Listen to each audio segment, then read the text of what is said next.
what it really means. This appears to be a message to expose the banking cartel in America, and to let the people know that they have the power to liquidate them, and get back to Kansas, the real land and republic. The Wizard of Oz, written by L. Frank Baum, is not just a mere story. What is Oz a symbol for? Ounces. What is measured in ounces? Gold. What is the yellow brick road? Bricks or ingot bars of gold. The character known as the Straw Man represents that fictitious, all caps, legal fiction, a person the federal US government created with the same spelling as your birth name. Remember what the Straw Man wanted from the Wizard of Oz? A brain? No juristic person, legal fiction, paper corporation has a brain because he or she has no breath of life. What did the Straw Man get in place of a brain?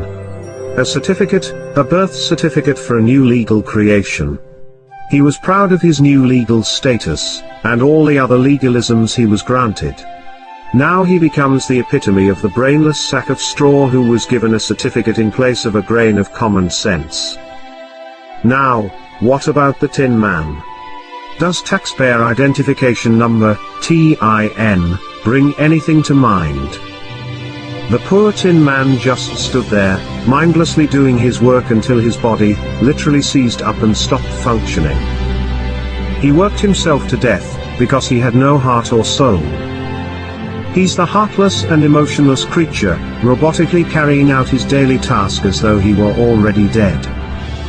He's the ox pulling the plow and the mule toiling under the yoke. These days, his taskmasters just oil him nightly with beer, and place him in front of a hypnotic television, until his very existence no longer has any meaning or value. His masters keep him cold on the outside, and heartless on the inside, in order to control any emotion or feeling that might arise. The Cowardly Lion was always too frightened to stand up for himself. Of course, he was a bully and a big mouth when it came to picking on those smaller than him. Have you ever noticed how bullies are really the biggest cowards? They act as though they have great courage but, in reality, have none at all. They roar, but with no teeth of authority to back them up. When push came to shove, the Cowardly Lion always buckled, and whimpered when anyone of any size or stature challenged him. He wanted courage from the Grand Wizard, so he was awarded a medal of official recognition.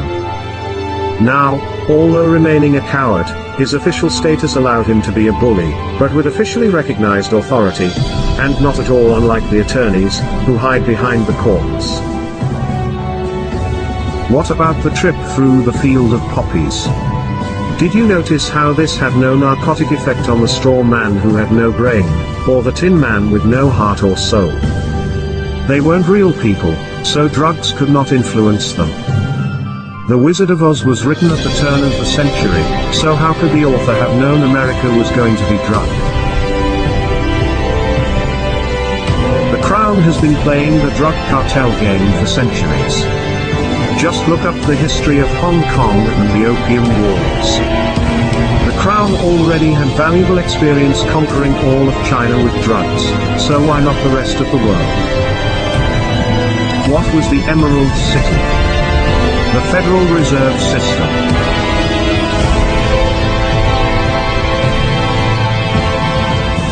Who finally exposed Wizard for what he really was.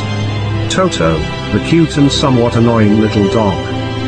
Toto means in total, or all together in Latin. What was it that the witch wanted after she alleged that the little dog had bitten her? Toto. Or everything. Notice how Toto was not scared of the great wizard's theatrics, yet he was so small in size, compared to the wizard, that no one seemed to notice him. The smoke, flames and holographic images of Oz were designed to frighten people into doing as the great wizard commanded.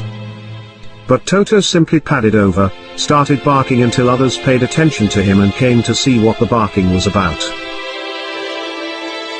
Who was behind the curtain? Just an ordinary person controlling the levers that created the illusion of the great wizard's power and authority. When Toto pulled back the curtain and completely exposed him, the charade was at an end. The veil hiding the corporate legal fiction and its false courts was removed. The wizard's game was up, and what was he after all? A conman, a fraud. We can see, in this tale, just how loud the bark from a little dog can be. Most of us remain silent and wait to be given whatever food and recognition, if any, by our legal masters. Let us not forget those flying monkeys. What perfect mythical creatures to represent the Bar Association attorneys, who attack and control the little people for the great crown wizard, the powerful and grand bankers of Oz. How, finally, was the evil witch destroyed? Pure, clean water? Liquidation. How did Dorothy finally get home? She simply clicked her heels. She always had the power, and so do we. What would it take to expose the wizard for what he is? We each need only a brain, a heart and soul, and courage. Then, and perhaps of the greatest importance, we need to learn how to work together. Only by working together, can we have the freedom that was given to us all, under the law of God.